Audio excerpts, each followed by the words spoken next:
নমস্কার বন্ধুরা, অর্পিতাস গার্ডেনে তোমাদের সবাইকে স্বাগত।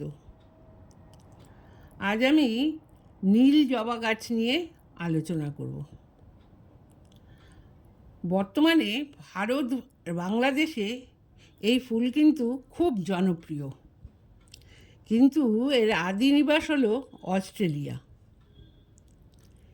আমাদের দেশের এই ওয়েদারে এই গাছটাকে আমরা কীরকম টবে প্রতিস্থাপন করব, বা এই গাছ প্রতিস্থাপন করার জন্য কী ধরনের মাটি তৈরি করব, এই গাছকে আমরা কী ধরনের খাবার দেব, বা কীটপতঙ্গের হাত থেকে এই গাছকে আমরা কিভাবে রক্ষা করব, সেটাই আজকে আমি তোমাদের সাথে শেয়ার করব। দেখো, আমার ছাদ বাগানে দুটো এরকম নীল জবার গাছ আছে। দেখো, সেই দুটো গাছ আমি দু রকমের টবে, দেখো একটা 8 ইঞ্চি আর একটা 10 ইঞ্চি, এই দু রকম টবে আমি দুটো গাছ প্রতিস্থাপন করেছিলাম। তোমরাও কিন্তু এই নীল জবা গাছ 8 ইঞ্চি বা 10 ইঞ্চি বা তার থেকেও কোনো বড় টবে প্রতিস্থাপন করতে পারো, কিন্তু বড় টবে গাছ প্রতিস্থাপন করলেই যে বেশি ফুল পাওয়া যাবে তা কিন্তু নাও হতে পারে। কারণ এই নীল জবা গাছ কিন্তু রুট বাউন্ড খুব পছন্দ করে। অর্থাৎ 8 ইঞ্চি টবে তুমি যদি এই নীল জবা গাছ লাগিয়ে সঠিকভাবে পরিচর্যা করতে পারো, তাহলে কিন্তু এই ছোট 8 ইঞ্চি টবেও এই গাছ থেকে অনেক ফুল পাবে। দেখো, এবার আসি এই নীল জবা গাছ আমরা প্রতিস্থাপন করার জন্য কী ধরনের মাটি তৈরি করব। দেখো, এই গাছ প্রতিস্থাপন করার জন্য আমরা নেব 50% গার্ডেন সয়েল, 10% কোকোপিট এবং 20% নেব আমরা কম্পোস্ট সার। সেটা ভার্মি কম্পোস্ট হতে পারে, গোবর সারও হতে পারে, বা পাতা পচা সারও হতে পারে। তোমাদের যার কাছে যেরকম কম্পোস্ট আছে 20% কম্পোস্ট এর সাথে মিশিয়ে নেবে। এছাড়া নেবে 20% বালি আর 2 মুঠো নিমখোল। এই নিমখোল গাছের যে পোকামাকড় থাকে টবের নিচে, সেগুলোর হাত থেকে গাছকে রক্ষা করবে, এবং এই নিমখোল কিন্তু গাছ খাবার হিসেবেও গ্রহণ করে। এই 4টে উপাদান, নিমখোলকে নিয়ে 5টা উপাদানকে আমরা খুব সুন্দর করে ভালো করে মিশিয়ে এর মাটি তৈরি করব। এইভাবে মাটি তৈরি করার পর আমরা গাছটা প্রতিস্থাপন করে নেব, এবং গাছ প্রতিস্থাপন করার পর আমরা কিন্তু কিছুদিন গাছটাকে ছায়ায় রাখব। কিন্তু এরপর আমরা গাছটাকে সম্পূর্ণ সানলাইটে রাখব, কারণ এই নীল জবা গাছ কিন্তু খুব সানলাইট পছন্দ করে। সেই জন্য আমরা গাছটাকে সম্পূর্ণভাবে সানলাইটে রাখব। এবার আসি আমরা গাছটাকে কিভাবে ঝোপালো করব। দেখো, এই ঝোপালো করার জন্য আমাদের গাছকে কিন্তু প্রুনিং করতে হবে।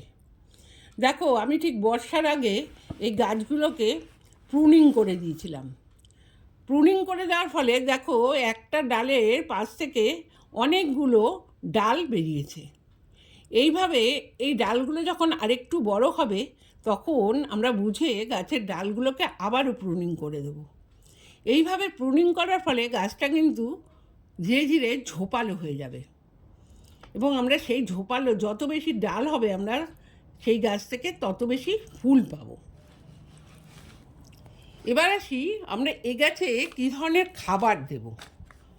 দেখো, আমি বর্ষার আগে আমার এই গাছে আমি কলার খোসা, পেঁয়াজের খোসা ভালো করে শুকিয়ে মিক্সিতে গুঁড়ো করে তারপরে এই গাছের গোড়ায় দিয়েছিলাম। এই গাছে এরকম জৈব খাবার ব্যবহার করে কিন্তু খুব সহজেই এই গাছ থেকে আমরা অনেক বেশি ফুল পেতে পারি।